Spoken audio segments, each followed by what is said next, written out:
नमस्कार, स्वागत आपका हरियाणा न्यूज़ 24 पर। मैं हूं प्रिंस लंबा, मेरे से विनय सिंधु के साथ मौजूद आज भिवानी में।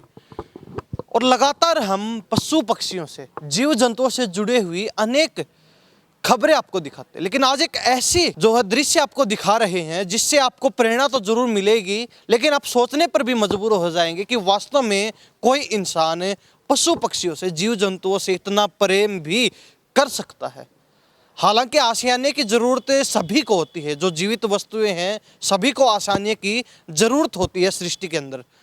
और लेकिन इंसान आज अपनी भागदौड़ में इतना मशगूल हो चुका है कि उसे अपने सिवा किसी का ध्यान नहीं है। कुछ लोग आज भी ऐसे हैं जो अपने सिवा समाज की भी सोचते हैं, जीव जंतुओं तक की भी सोचते हैं। तस्वीर दिखा दीजिए विनय सिंह से कहूँगा, ये 8 मंजिला एक भव्य इमारत आपको दिख रही है और ये भव्य इमारत बनाई गई है स्पेशली पक्षियों के लिए।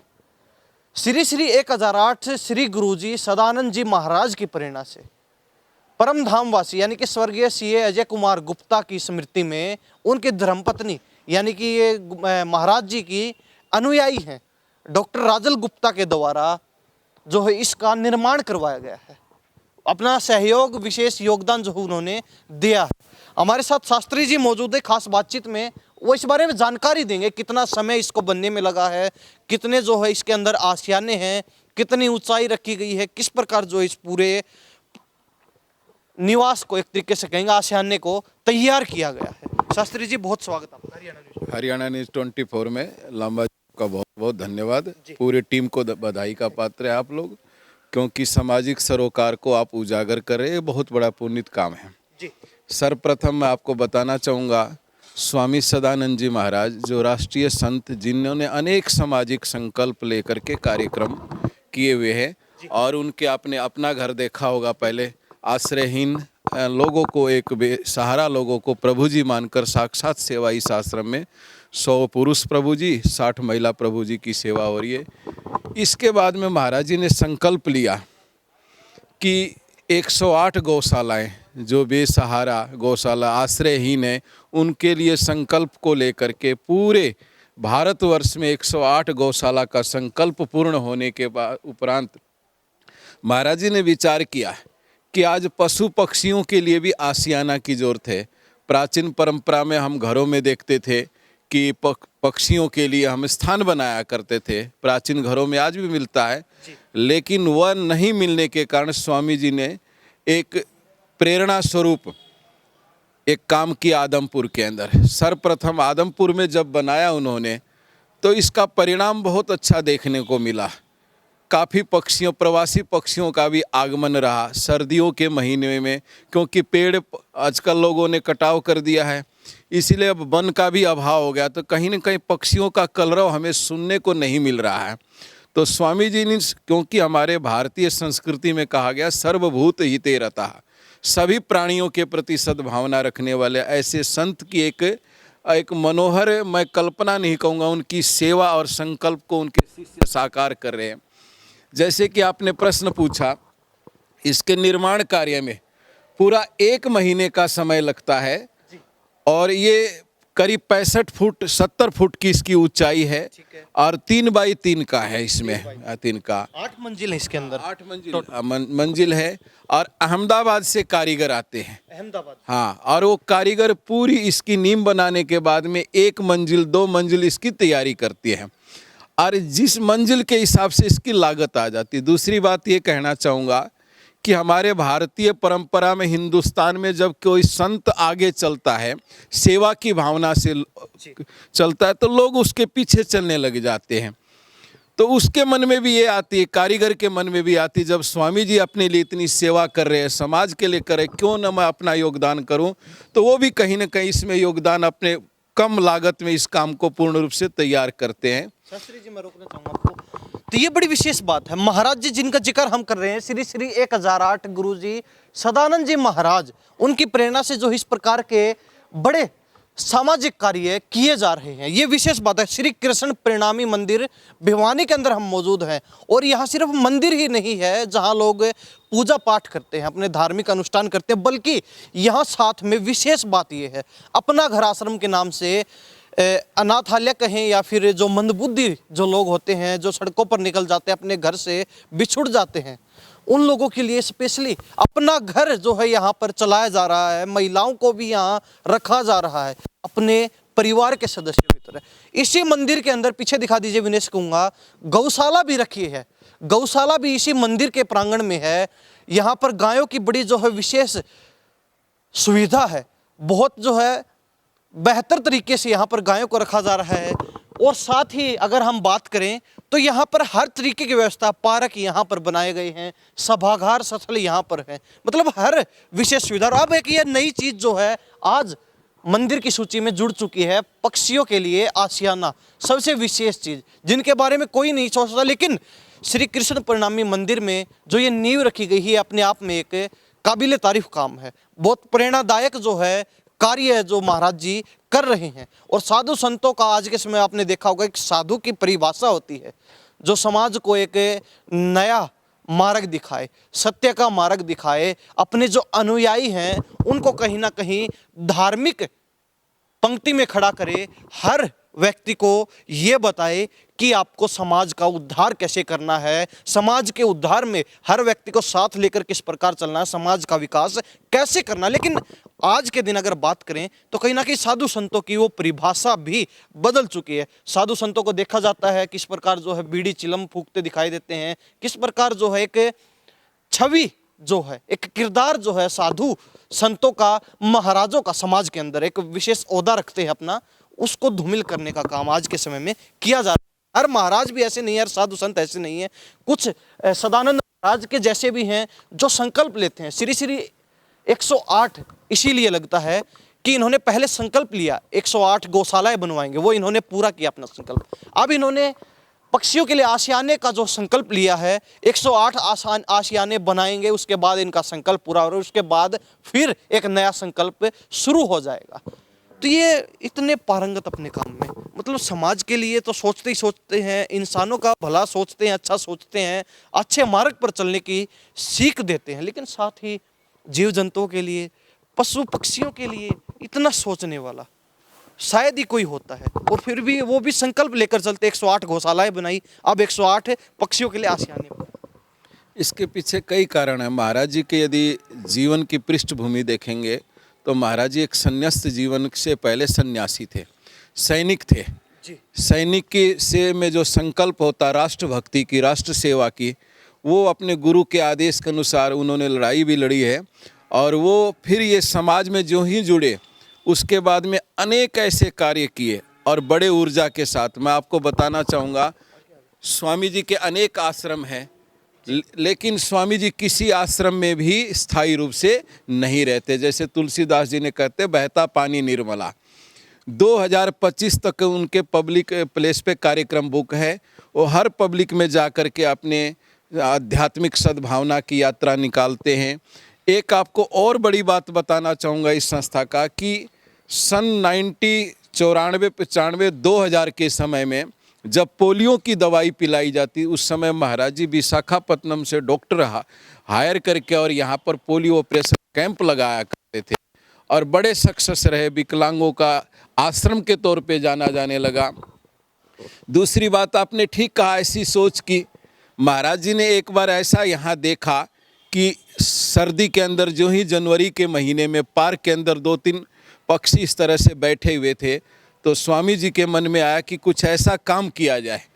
और आधुनिकता को देखते हुए उन्होंने सोचा कि लोग कैसे आकर्षित करें।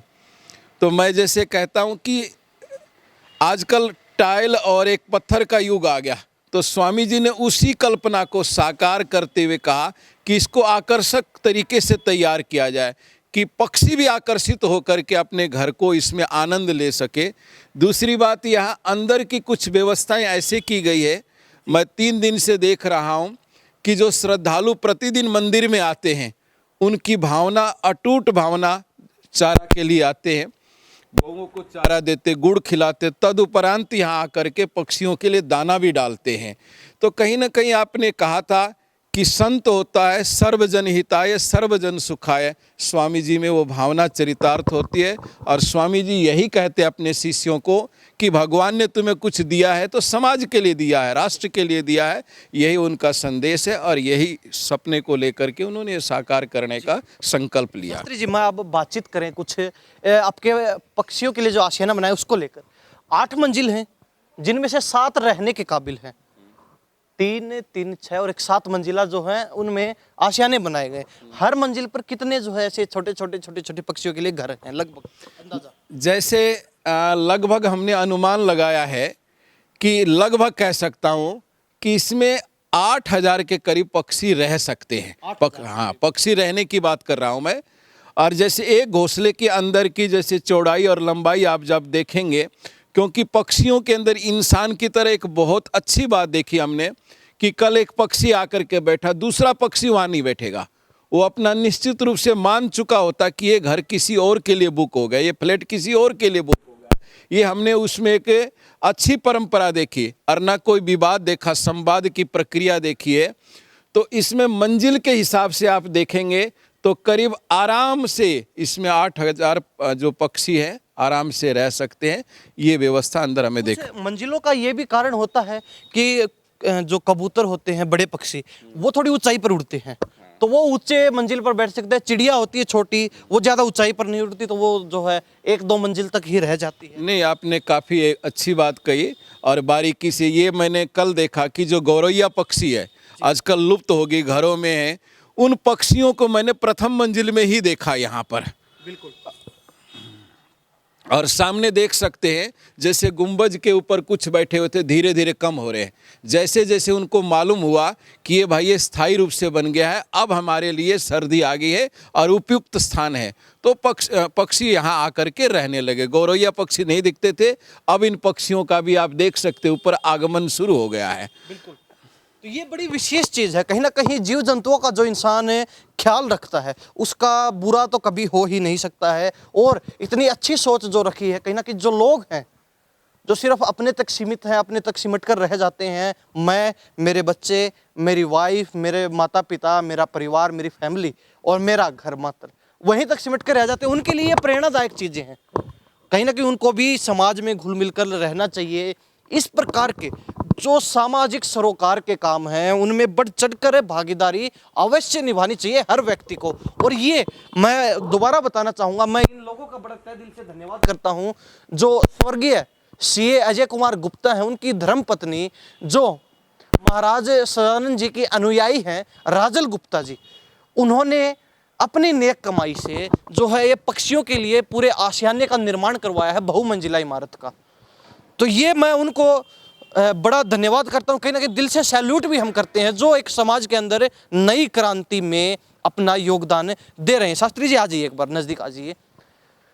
और क्या खासियत है इसकी आशियाने की? क्या ऐसी खासियत है जो आधुनिकता को देखते हुए बनाई गई? क्योंकि प्राचीन समय से हमारी संस्कृति चली आ रही है, उसमें समय के अनुसार बदलाव करना भी बड़ा आवश्यक रहता है। क्या कुछ जो आधुनिकता को देखते हुए इसमें चीज़ें देखी गई, बदलाव किए गए? जैसे 2 चीज़ हमने महसूस किया है कि जैसे पक्षी आपस में जब घोंसला बनाते हैं तो उसमें कहीं न कहीं वृक्ष का भी होता है और तनों का भी, ये चीज़ देखने को मिलता है। तो जब इस टाइल के माध्यम से इसका जो निर्माण कार्य किया गया तो कुछ दिन जैसे आदमपुर में जैसे हमने अनुभव किया कि बगल में पेड़ भी है, उसके बाद में उसमें बैठते हैं या नहीं बैठते हैं, लेकिन इसका एक विशेष अंदर के अंदर कुछ ऐसे केमिकल भी डाला गया है। जैसे आप समय में टैंकी देखते हैं, वो टैंकी अंदर पानी का टैंकी गर्म भी होता है और वो ठंड भी होता है, तो मौसम के अनुसार, तो इसमें वो चीज़ भी उन्होंने ऐसा प्रयोग किया हुआ है। तो वो पेड़ पौधे पे बारिश के दिनों में तो आए लेकिन अन्य मौसम में भी वो आराम से रहे, ये इसकी विशेषताएं हैं। दूसरी बात क्या है, हम कह सकते हैं सुंदर संसार है, तो पक्षियों से सुंदर संसार है। ये जो रंग बिरंग है ना, रंग बिरंगे होने के कारण से कई बार वो भी उनको आकर्षित करता है, तो हमने इसमें आकर्षण का केंद्र भी बनाया है। दूसरी बात, आज निर्माण कार्य कहीं भी होता है तो व्यक्ति सामाजिक सरोकार से आकर्षित होता है, लेकिन कुछ ऐसा काम करना चाहता है ताकि वो आकर्षक भी दिखे, धरोहर के रूप में बने। तो इसीलिए इन स्वप्नों को लेकर के और ऐसी कल्पना महाराज जी के माध्यम से हुई और उनकी प्रेरणा से, जैसे आपने राजल गुप्ता जी के जिक्र किया, इनके पिताजी प्रोफेसर, ये स्वयं भी बैस कॉलेज रोहतक में प्रोफेसर है। रिटायरमेंट के बाद में अपनी आदमपुर में उनके पिताजी ने निर्माण किए, ये उनकी बेटी ने निर्माण किए। और मैं आपको बताना चाहूँगा 108 हमारी जो संकल्प है वो पूर्ण हो चुका। देने वाले बहुत आ रहे हैं कि स्वामी जी मुझे भी सेवा करने के लिए अवसर दीजिए। तो समाज में मेरे हिसाब से संकल्प के साथ, अच्छी सोच के साथ यदि काम करे तो इस भारतवर्ष में कहीं भी धन का अभाव नहीं है, देने वाला ईश्वर है, ऐसा मान करके और स्वामी जी सत्कार्य में लगे हुए हैं। अपना घर आश्रम कहें, अपना घर संस्था कहें, जिनके तहत ये सारी चीज़ें जो हैं चल रही है, पूरा जो है प्रोसेस समाज सेवा का, सामाजिक सरोकार का चल रहा है। अच्छा, ऐसे 108 आसानी तैयार करवा चुके हैं आप? नहीं, अभी शुरुआत हुई है 2। और जैसे कि आपने कहा, हमारे ट्रस्ट का नाम श्री कृष्ण प्रणामी जन कल्याण ट्रस्ट। इनके अलग अलग सेवा के प्रकल्प है। गौशाला का प्रकल्प अलग है, और अपना घर को हमने नाम दिया सतगुरु कृपा अपना घर है।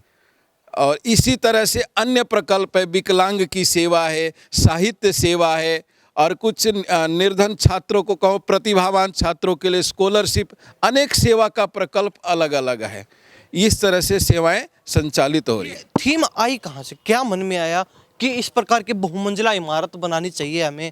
या फिर एक विनय सिंह, इसको ये देखो, प्राचीन जो चीज़ें थी, घोंसला बना रखा है लकड़ी का, ऐसे बहुत जगह आपने देखे जरूर होंगे। इसके अंदर जो पक्षी होते हैं वो तिनका तिनका इकट्ठा करके अपना अच्छा घोंसला जो इसके अंदर बना लेते हैं, रहने लायक इसको बना लेते हैं। ऐसे जो बने बनाए घोंसले होते हैं, इस प्रकार के कम खर्चा होता, इस प्रकार के सैकड़ों घोंसले आप जगह जगह लटका सकते थे, जगह जगह जो है उनको सुनिश्चित कर सकते थे।